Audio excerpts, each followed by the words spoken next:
सालाबादप्रमाणे यंदाही नवयुग मित्र मंडळातर्फे आपली परंपरा जपत नवरात्र उत्सव मोठ्या उत्साहात साजरा करण्यात येतोय। नवयुग मित्र मंडळ आपल्या कार्याच्या 21व्या वर्षात पदार्पण करत असून कर्नाटक येथील मंदिराचा देखावा या ठिकाणी साकारण्यात आलेला आहे। ठाणे महानगरपालिकेच्या प्रभाग क्रमांक 4च्या नगरसेविका तथा नवयुग मित्र मंडळाच्या कार्याध्यक्ष स्नेहा आमरे, मंडळाचे संस्थापक रमेश आमरे, मंडळाचे सरचिटणीस आमरे कॅन्सर केअर ट्रस्ट संचालक संस्थापक सागर आमरे यांच्या नियोजनाखाली या ठिकाणी हा उत्सव मोठ्या उत्साहात पारंपरिक, सांस्कृतिक, विविध सामाजिक उपक्रम राबवून साजरा केला जातोय। 9 दिवस या ठिकाणी विविध प्रकारचे कार्यक्रम आयोजित करण्यात आले असून परिसरातील नागरिक या ठिकाणी सहभागी होत आहेत। श्री अंबामातेच्या मूर्तीची या ठिकाणी विधिवत पूजा करून स्थापना करण्यात आलेली आहे। त्यानंतर हॅपी व्हॅली ठाणे येथील भजनी मंडळाने आपले भजन कलाकार आहे ती इथे सादर केलेली आहे। तसेच दिव्यांग आणि विशिष्ट व्यक्तींचा या ठिकाणी सत्कार समारंभ आहे तो देखील संपन्न झालेला आहे। तर पंजाबी समाजाच्या वतीने या ठिकाणी माता की चौकी हा कार्यक्रम संपन्न झाला।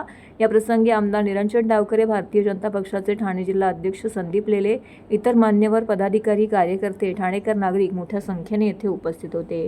मंडळाच्या वतीने मान्यवरांचं स्वागत सत्कार देखील करण्यात आला तर आभार देखील मानण्यात आले। यावेळी सागर आमरे यांनी या कार्यक्रमाविषयीची अधिक माहिती दिली।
आज नवयुग मित्र मंडळाचं हे 21वं वर्ष आहे। तर आज सकाळी आपली मूर्तीचं आगमन झालेलं आहे।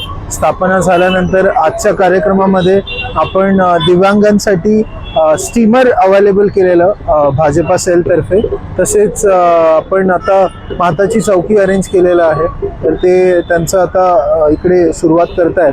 तसंच आपल्या या नवरात्र उत्सवाला दिग्गजांनी पण भेट दिलेली आहे। त्याच्यामध्ये भाजपाचे अध्यक्ष झाले संदीपजी लेले साहेब झाले ठाण्याचे, तसेच निरंजनजी डावखरे साहेब यांनी पण आपल्या नवरात्र उत्सवाला भेट दिलेली आहे।